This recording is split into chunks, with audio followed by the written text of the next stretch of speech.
The executive conference room at Apex Global Industries in Lagos was filled with senior managers. Chidi Okafor sat at the large mahogany table, smiling confidently at his colleagues. He had arrived early that morning, eager and proud. Just yesterday he had kicked his wife out of their penthouse apartment. He felt free. He felt powerful. Today he expected good news, maybe even a promotion to CEO. His phone buzzed earlier with an urgent message: all senior staff must attend. 9 a.m. sharp. Chidi didn't mind. He loved these big company moments. He wanted the board to see his face and remember him. His girlfriend, Ngozi, had texted him good luck. She worked in the marketing department. She was beautiful, ambitious, and understood his world. Unlike his wife, Adaeze, who did nothing all day. The room grew quiet. Everyone looked toward the door. Chidi looked too. Then his heart stopped. A woman walked in wearing an expensive charcoal suit. Her hair was perfect. Diamond earrings sparkled in her ears. She carried herself like she owned the world. It was Adaeze, his wife, but not the Adaeze he knew. Hello family, welcome back. Please take a moment to subscribe and give this video a thumbs up. It truly means a lot to us. Don't forget to share it with your friends and loved ones and turn on the notification bell so you never miss a new story. So sit back and relax as we dive into the story. Not the woman in casual clothes who stayed home all day. This Adaeze looked powerful. She looked like a CEO. Chidi's hands began to shake. What was she doing here? Did she get a job at Apex? Was this some kind of joke? Adaeze walked straight to the head of the table. She sat in the CEO's chair. Then she smiled at everyone in the room. Thank you all for coming, she said. Her voice was strong and clear. I know many of you have questions, so let me answer them now. Chidi felt ice water fill his chest. No, this couldn't be happening. My name is Adaeze Sinclair Okafor, she continued. Most of you know me as A. Sinclair from board emails, or simply as the anonymous majority shareholder. The room went completely silent. Chidi couldn't breathe. For 7 years, Adaeze said calmly, I have managed this company remotely. I have attended board meetings through video. I have made every major decision through trusted representatives. She paused and looked around the room. But she didn't look at Chidi yet. My grandfather, Chief William Sinclair, founded Apex Global Industries. When he died, he left me everything. 67% of all shares. Currently worth 31 billion naira. Chidi felt the room spinning. His wife, Billionaire? The owner of Apex? How was this possible? How did he not know? And then the most terrifying thought hit him. What would she do now that he had thrown her out? Adaeze's eyes moved slowly across the faces in the room. Some executives looked shocked. Others were nodding as if pieces of a puzzle were finally fitting together. Chidi's boss, the chief marketing officer, had turned pale. Ngozi's supervisor looked like he might faint. My grandfather taught me something important, Adaeze continued, her voice steady and strong. He said that hidden power reveals truth. He wanted me to see who people really were when they didn't know I had control. She finally looked directly at Chidi. Her eyes were cold, sharp, like a knife cutting through his soul. He wanted me to know who would respect me without knowing my wealth, who would love me without agenda, who would value me for myself alone. Chidi tried to speak, but no words came out. His throat had closed completely. For 7 years I watched and waited, Adaeze said. I tested the people around me. Some passed. Some failed. She opened a folder in front of her. The sound of papers rustling was the only noise in the silent room. And now, she said quietly, it's time for consequences. What had Chidi done? What would happen to him now? Adaeze pulled out several papers from her folder. She looked at them carefully, then looked back at the executives sitting around the table. Chidi Okafor, she said, her voice calm but deadly. Senior Vice President of Operations. You've worked here for 6 years. Your performance reviews have mostly been good. Chidi felt a tiny spark of hope. Maybe she would be merciful. Maybe she still loved him. That's why I approved most of your promotions, Adaeze continued. I reviewed your resume personally. I approved your first salary. I watched you grow in this company. The spark of hope grew bigger. Perhaps this was just a warning. Perhaps she wanted him to apologize and everything would go back to normal. But recently, Adaeze said, and her voice became harder, I reviewed your expense reports more carefully. I found some very concerning patterns. The hope died instantly. Chidi felt cold sweat on his back. Tell me, Chidi, she said, looking straight at him. Do you remember the business conference in Calabar 3 weeks ago? The one that cost this company 600,000 naira in hotel and travel expenses. Chidi couldn't answer. His mouth was too dry. His tongue felt like sand. Because according to my private investigator, Adaeze said, pulling out photos, you weren't at any conference. You were at a luxury resort with Ngozi's. You used company money to take your mistress on vacation. Gasps filled the room. Ngozi, sitting 3 chairs away, looked like she wanted to disappear. That's fraud, Chidi, Adaeze said simply. Corporate theft. It's grounds for immediate termination. And possibly criminal charges. Chidi tried to stand, but his legs wouldn't work. Adaeze, please. I can explain. Sit down, she said. Her voice was quiet, but it felt like a command from a general. Chidi sat. But let's talk about something more interesting, Adaeze continued. The penthouse apartment you kicked me out of yesterday. Do you know who owns that building? Chidi felt his world tilting sideways. I do, Adaeze said. I bought it through Sinclair Property Holdings 4 years ago. The rent you thought you were paying? It went into an account I created. An account to let you believe you were providing for us. She leaned forward. You were never on the leash, Chidi. I was. You never paid 1 naira toward our home. You only thought you did. The room was spinning now. Chidi gripped the table to steady himself. Yesterday, Adaeze said, her voice filled with controlled anger, you called me dead weight. You said I had no ambition. No career. No value. You told me I contributed nothing to your life. She stood up. Her presence filled the entire room. You kicked me out of my own home to be with a woman who only wanted you for power you never actually had. You committed fraud. You betrayed your wife. And you were too arrogant to see the truth right in front of your face. Chidi finally found his voice. It came out broken and desperate. Adaeze, I'm sorry. I didn't know. I didn't understand. Please, we can fix this. Fix what, Chidi? She asked coldly. Your lies? Your theft? Your affair? Or the fact that you only valued me when you thought I was beneath you? She turned to the security guard standing at the door.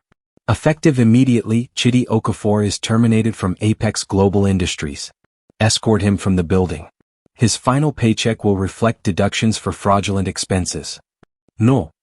Chidi shouted, standing up. You can't do this. Adaeze, please. But 2 security guards were already walking toward him. And in Adaeze's eyes he saw no mercy at all. What would happen to him now? Where would he go?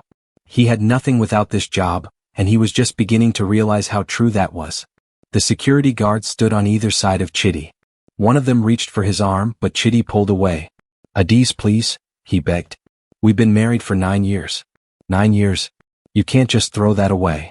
Adaeze looked at him with eyes that showed no emotion. I didn't throw it away, Chidi. You did.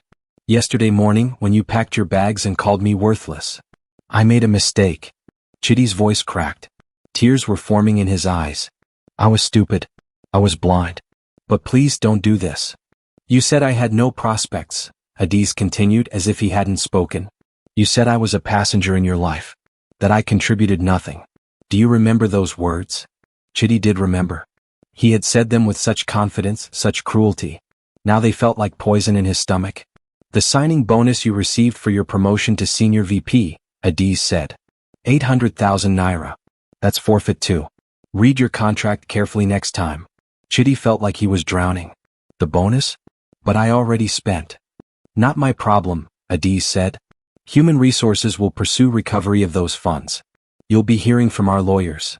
She turned her attention to Ngozi, who had been crying silently in her chair. Miss Ngozi's, you're also terminated. Your involvement in the expense fraud makes you guilty too. Ngozi's head shot up. But I didn't know. Chidi told me the company approved everything. He said he was going to be CEO soon. He lied, Adaeze said simply. He lied to you just like he lied to me. Just like he lied on his expense reports. You chose to have an affair with a married man. You chose to believe what you wanted to believe. Now face the consequences. Ngozi burst into louder sobs. Her boss, the chief marketing officer, wouldn't even look at her. Adaeze gathered her papers and stood tall.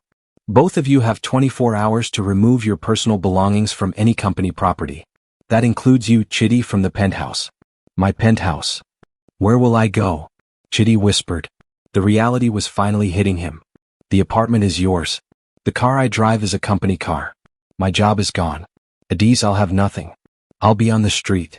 For a moment, something flickered in Adaeze's eyes. Something that might have been pain. But it disappeared quickly. You called me dead weight with no prospects, she said quietly. Now let's see how you manage with actual dead weight and no prospects.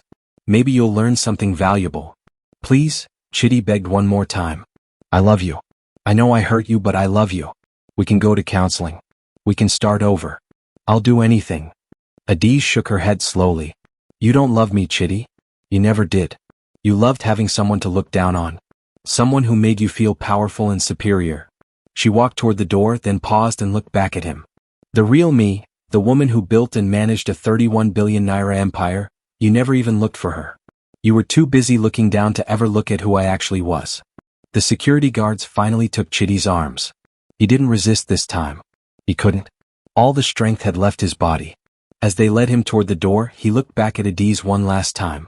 She was standing at the head of the table, powerful and untouchable. Like a queen who had just delivered judgment. The other executives in the room began to applaud. Slowly at first, then louder. They were applauding his wife. His wife, who he had called worthless just yesterday. The door closed behind him. And Chidi realized with terrible clarity that he had just lost everything that mattered. Not because Adaeze destroyed him, but because he had destroyed himself through his own arrogance and cruelty. What would tomorrow bring? How would he survive? And was there any way to undo the damage he had done? 3 months passed like a nightmare that wouldn't end. Chidi sat in a small dirty room in a cheap motel in Mushin. The paint on the walls was peeling. The mattress was thin and uncomfortable. The smell of mold filled the air. This was his home now. This tiny room that cost him 20,000 naira per week. Money he barely had. He stared at his laptop screen, looking at another job rejection email. That made 43 rejections in 3 months. Nobody would hire him. His name had become poison in the business world. The newspapers had told his story. Executive betrays billionaire wife, read one headline. Man kicks out secret owner of his company, said another. His face was everywhere. A cautionare tale. A warning to others. Chidi's phone rang. It was his mother. He almost didn't answer, but he knew she would keep calling. Hello, Mama, he said quietly. Chidi, my son. Her voice was filled with worry. Have you eaten today? Do you have money for food? I'm fine, Mama, he lied. He had eaten one meal yesterday, bread and egg from a roadside vendor. You're not fine, she said. I can hear it in your voice. Chidi, this has gone too far. I'm going to call Adaeze. I'm going to beg her. No. Chidi said sharply. Please, Mama. Don't. It will only make things worse. But his mother didn't listen. She never did when her son was suffering. 2 days later, Chidi's phone rang again. It was his mother and she was crying. I called her, she sobbed. I begged her to show mercy. I told her you were living in a motel, that you couldn't afford food some days. I asked her, woman to woman, mother to future mother, to please have compassion. Chidi's heart sank. What did she say? His mother's voice shook as she repeated Adaeze's words. She said you called her dead weight. She said you told her she had no value, no worth. She said she didn't destroy you, she just removed the support she'd been giving you secretly. Chidi closed his eyes. Every word was true. She said every promotion you got, she approved it, his mother continued. Every salary increase she signed off. Every opportunity you thought you earned, she created it. She said your current situation is just what your life looks like without her invisible help. The truth was crushing. Everything Chidi thought he had achieved, his success, his promotions, his corner office, it was all because of Adaeze. The wife he had mocked. The wife he had called worthless. She said you proved you didn't deserve her grace, his mother whispered. Then she hung up. Chidi sat in silence after the call ended. The small room felt even smaller. The walls seemed to close in on him. He thought about Ngozi. She had disappeared completely. He'd heard she left Lagos, moved back to her village in Enugu, too ashamed to stay in the city. Her career was finished. Just like his. They had both gambled everything on a future that was built on lies. Ngozi thought she was dating a future CEO. She thought she was climbing the ladder with him. Instead, she lost everything too. Chidi's lawyer had called last week with more bad news. Adaeze's legal team was pursuing the prenup's infidelity clause. He owed her 13 million naira in damages. Money he didn't have. Would never have. The company's fraud case was also moving forward. He might avoid jail time if he cooperated, but the probation and fines would follow him for years. Everything was gone. The penthouse. The car. The job. The respect. The future he'd imagined with Ngozi. All of it dust. Chidi looked at himself in the cracked mirror on the wall. He had lost weight. His clothes were worn. His eyes looked hollow and defeated. Who was he without Adaeze's invisible support? Without her money, her influence, her quiet guidance? He was nobody. Nothing. Exactly what he had called her. A knock came at his door. Chidi opened it to find the motel manager, a tired-looking man with gray hair. "Mr. Okafor," the manager said. "Your rent is due tomorrow. 20,000 naira. If you can't pay, I'll need you to leave." Chidi checked his account on his phone. He had 18,000 naira left. Not enough for rent. Barely enough for food for a week. "I'll have it," Chidi lied. "By tomorrow." But he had no idea where he would get the money. His options were running out, just like his hope. 6 months after everything fell apart, Chidi stood outside a luxury hotel in Victoria Island. He was holding a piece of cardboard with words written in marker, "Corporate professional seeking opportunity." He had never imagined his life would come to this. Standing on the street, begging. But pride was a luxury he could no longer afford. His clothes were clean but worn. He'd lost so much weight that his shirt hung loose on his frame. People walked past him without looking. Some dropped coins. Most ignored him completely. The evening was getting dark when expensive cars began arriving at the hotel. There was a charity gala happening inside. Rich people in beautiful clothes stepped out of their vehicles and walked past him. Chidi kept his head down. He didn't want anyone to recognize him, but he also desperately needed help. Any help. Then a sleek black Mercedes pulled up. The door opened and a woman stepped out. Chidi's heart stopped. It was Adaeze. She wore a stunning gold dress that shimmered in the light. Her hair was styled elegantly. Diamonds sparkled at her neck and ears. She looked like royalty. She was talking to someone, laughing, moving toward the hotel entrance. She would walk right past him. Chidi's first instinct was to hide his face, to run away. But then something inside him broke. He couldn't hide anymore. He couldn't run. "Adaeze," he said quietly. She stopped, turned, looked at him. For a long moment she said nothing. Her security guards moved closer, ready to protect her. But Adaeze raised her hand, stopping them. She walked toward Chidi slowly, carefully, like someone approaching something fragile. "Chidi," she said. Her voice was neutral. Not angry but not warm either.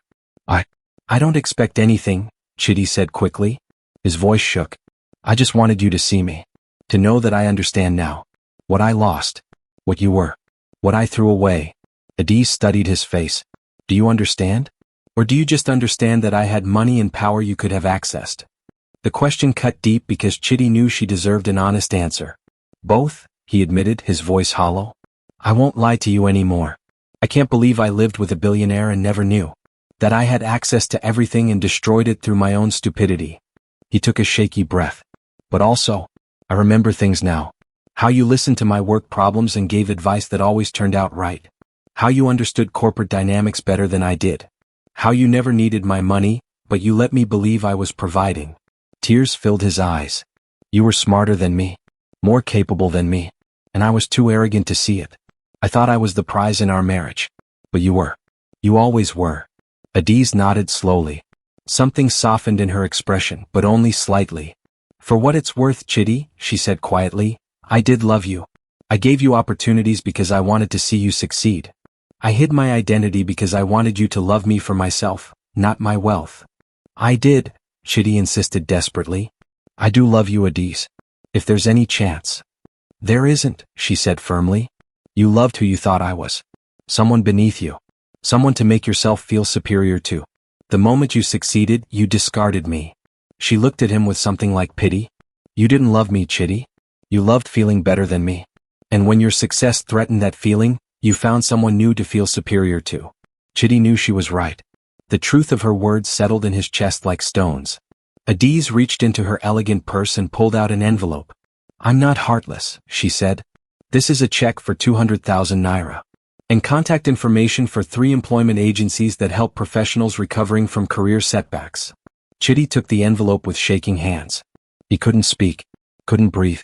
"It's more than you deserve," Adaeze continued. "But I'm not interested in your complete destruction. Only in your understanding that actions have consequences."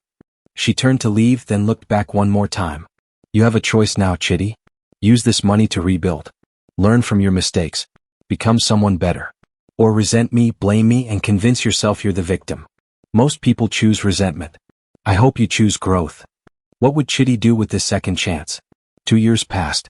Chidi used the money Adaeze gave him wisely. He enrolled in a small business training program. He started working as a consultant for small companies in Ikeja.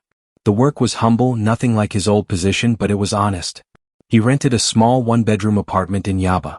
It wasn't fancy, but it was clean and it was his. He learned to cook his own meals. He learned to budget carefully. He learned to appreciate things he'd once taken for granted. Most importantly, he learned humility. Every day he remembered the lesson Adaeze had taught him. That respect and love weren't about power or status. They were about seeing the worth in others, regardless of their position. He never tried to contact Adaeze again. He knew that door was closed forever. But sometimes late at night he would think about her and feel deep regret for the man he had been. Meanwhile, Adaeze's life blossomed. Apex Global Industries grew stronger under her public leadership. The company's value increased by 34%. She donated 200 million naira to programs supporting women in business. She became a voice for women who were underestimated and overlooked. She spoke at conferences and universities. She mentored young female executives who faced the same dismissive attitudes she had endured. And she fell in love again. His name was Emeka Nwosu, a fellow entrepreneur who had built his own technology company from nothing. He knew exactly who Adaeze was from the beginning. He valued her mind as much as her wealth. They were true equals. Partners who challenged and supported each other. Who respected each other's strength and intelligence. Adaeze had finally found what she'd been searching for all along. Someone who loved her for everything she was, not despite it. One afternoon, Adaeze was walking through a market in Lekki with Emeka. They were planning their wedding, laughing about flower arrangements and guest lists. Life felt full and bright. That's when she saw him. Chidi. He was helping an elderly woman carry groceries to her car. He looked different, calmer, kinder, more at peace. His clothes were simple but clean. His face had lost that arrogant edge. Their eyes met across the market. Chidi froze for a moment, then gave her a small, respectful nod. Not a greeting that expected conversation. Just an acknowledgement. A silent thank you. Adaeze nodded back. Then she turned to Emeka and continued walking. She didn't need to know what had become of Chidi. His story was his own now. His choices, his consequences, his redemption or failure. None of it was her responsibility anymore. She had learned the lesson her grandfather wanted to teach. That hidden power revealed truth. That real strength didn't need to announce itself. And that the people who truly deserved your love were the ones who valued you at your lowest, not just at your highest. Adaeze's story became famous in business circles across Nigeria. People called it a modern lesson about looking beneath the surface. About never underestimating the quiet person in the room. About the danger of measuring worth by appearances. But to Adaeze, it was simply the truth she'd always known. That betrayal revealed character. That sometimes the best response to cruelty was simply removing your support and letting people face reality. That real power wasn't about destroying enemies, it was about building something so strong that their betrayals couldn't touch it. She had been discarded as worthless and had proven her worth beyond measure. Not for revenge. Not even for justice. But for herself. And for every woman who had ever been talked over, dismissed, or underestimated. Years later, when people asked Adaeze about her famous story, she would smile and say something simple. My grandfather taught me that power doesn't need to be loud to be real. And love that requires you to be small isn't love at all. She lived by those words. She taught them to the young women she mentored. And she built a life where she never had to hide her light again. As for Chidi, he rebuilt his life slowly and quietly. He never reached the heights he once had, but he found something more valuable, peace with himself. He learned that true success wasn't about climbing over others. It was about lifting yourself through honest work and treating people with dignity. The man who had once kicked out a billionaire had finally learned what real wealth meant. And though he had lost everything to learn that lesson, perhaps that was exactly what he needed. Some lessons, after all, can only be learned through loss. And some second chances are the most valuable gift anyone can receive. Not because they restore what was lost, but because they offer the opportunity to become someone worthy of what they once had. We've come to the end of today's story. I hope it touched your heart. Thanks for watching and staying with us till the end. Don't forget to like, share, and subscribe for more inspiring stories. See you in the next one. And tell us in the comments, where are you watching from?